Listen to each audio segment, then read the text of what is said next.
saya akan menyampaikan video tentang karya ilmiah.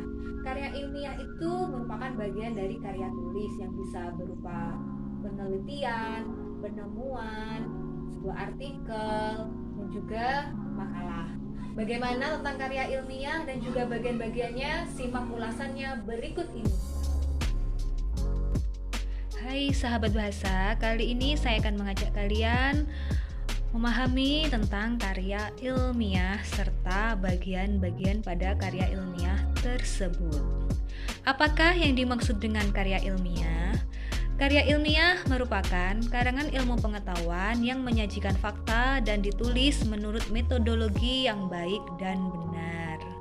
Beragam jenis karya ilmiah itu ya, ada artikel, skripsi, tesis, dan lain-lain.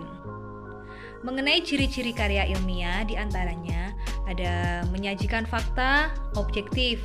Kalian tentunya sudah tidak asing lagi ya mengenai fakta, yaitu segala sesuatu yang dapat dibuktikan kebenarannya. Oke, selanjutnya menyajikan pengetahuan. Jadi agar pembaca lebih mengetahui apa yang dibahas pada karya ilmiah tersebut. Menyajikan data, datanya harus yang lengkap dan akurat ya. Mengandung kebenaran yang objektif, menggunakan bahasa baku. Jadi menggunakan bahasa Indonesia yang baik dan benar sesuai KBBI. Serta ejaannya harus sesuai dengan PUEB, Pedoman Umum Ejaan Bahasa Indonesia. Menggunakan skema tertentu. Dan yang terakhir, tidak emotif, tidak mengundang emosi pembacanya ya. Sebelum kalian menyusun suatu karya ilmiah, kalian harus mengetahui dulu bagian-bagiannya atau struktur penulisannya.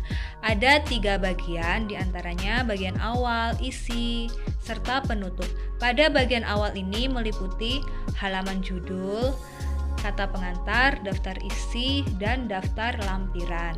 Pada bagian isi meliputi bab pendahuluan, bab pembahasan, dan bab penutup.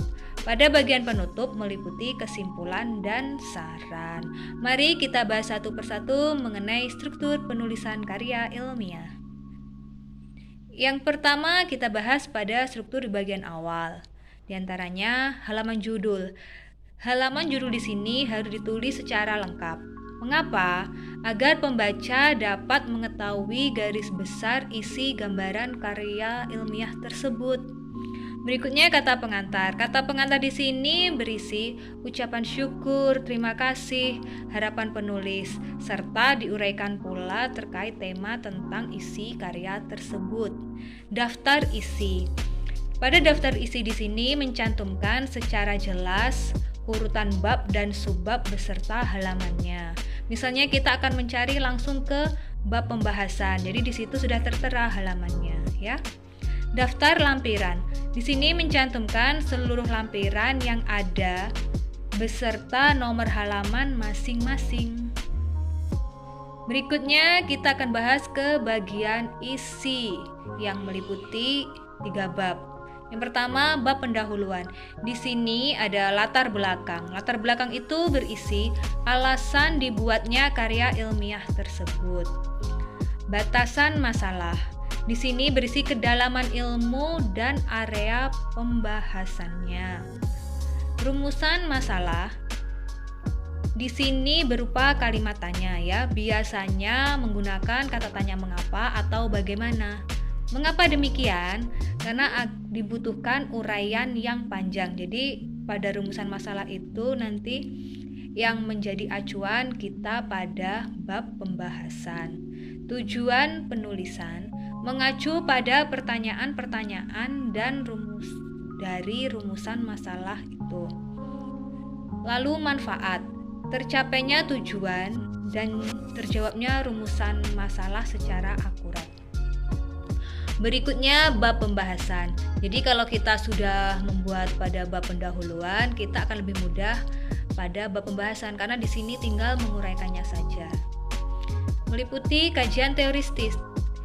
Ini merupakan teori penguat, landasan penulisan, serta berisi berbagai penelitian yang telah dibahas ahli sebelumnya. Jadi bisa dijadikan referensi bisa dijadikan kutipan-kutipannya. Berikutnya pembahasan. Pembahasan di sini menguraikan segala yang dibahas dalam penelitian tersebut.